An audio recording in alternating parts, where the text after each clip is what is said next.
This is going to be about solving large systems with matrices. So you're going to need a graphing calculator, and you will need your note packet, and you will want to be on page 3. On this slide, we ask how many equations are needed. So if you think back to problems that we've done, we have had x and y, so we've had 2 variables. And every time we've had 2 variables, we've had 2 equations. If we have 3 variables, we're going to have 3 equations. And so I'm sure if you had to guess, if we have 4 variables, it'd be 4 equations. If we had 8 variables, we'd have 8 equations. So however many variables you have, that's how many equations you should have. This says, given the system of equations below, complete the matrix. So if you look now, I have an x, a y, and a z. We're going to do the same thing we've been doing when we rewrite something as a matrix. So for this first x, I've got a -1. For the second x, I have 4. For the third x, I technically have a 1.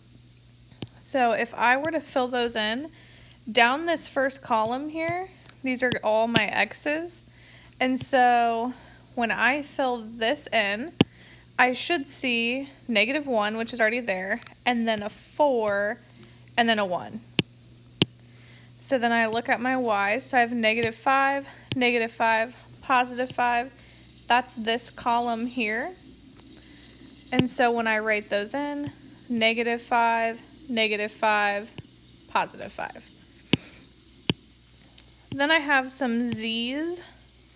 And so when I'm looking at my z's, I see -5, +4, and then technically -1. So -5, +4, -1. And lastly, in this final column, remember we have our totals.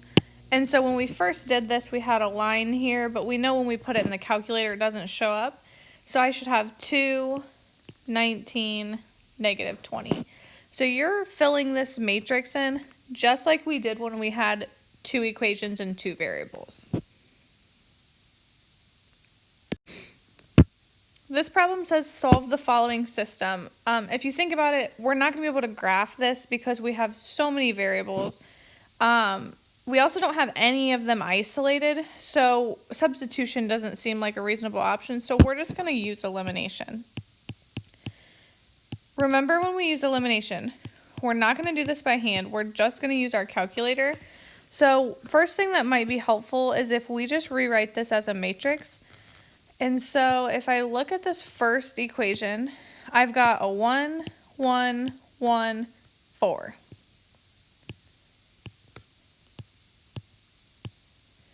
For my second equation, I have 1, -2, -1, 1. So 1, -2, -1, 1.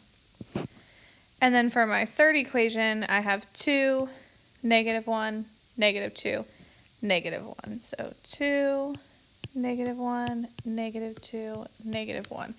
So I just rewrote it as a matrix. Then we can use our graphing calculator to solve this for us.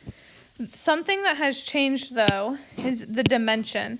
So remember, the dimension is how many rows we have. So we have 1, 2, 3 rows by how many columns you have. And now we have 1, 2, 3, 4. So when I enter this into my calculator, we had been putting in 2 by 3. This time we need to make sure we put in 3 by 4. So take a second to enter this matrix. Again, make sure you change it to 3 by 4. Enter all of your elements and then solve it just the same way you would if we only had 2 equations. And so pause for a second, take the time to do that, and then we will go over the answer.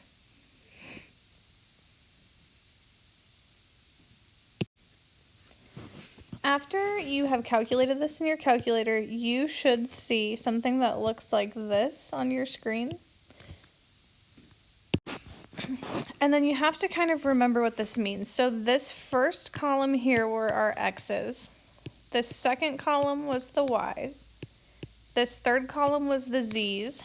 And then over here to the very, very right, we have our answers. So what this first row is telling me is x equals 2. I don't necessarily want to write these as an ordered pair anymore because it's not x comma y, it's x, y, and z. So we'll just put x equals 2. The second row tells me that y equals -1. And the third row tells me z equals 3. So these are the answers for this system.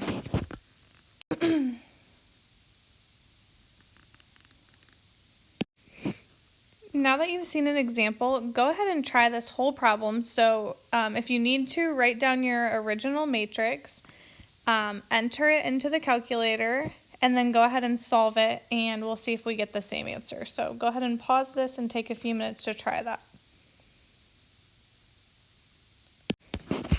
If you rewrote your matrix, you should have what just showed up on the screen here. And this is what you'd be entering in our calculator. Again, remember that we have 3 rows and we have 4 columns. So when we enter that dimension, it's going to be 3 by 4.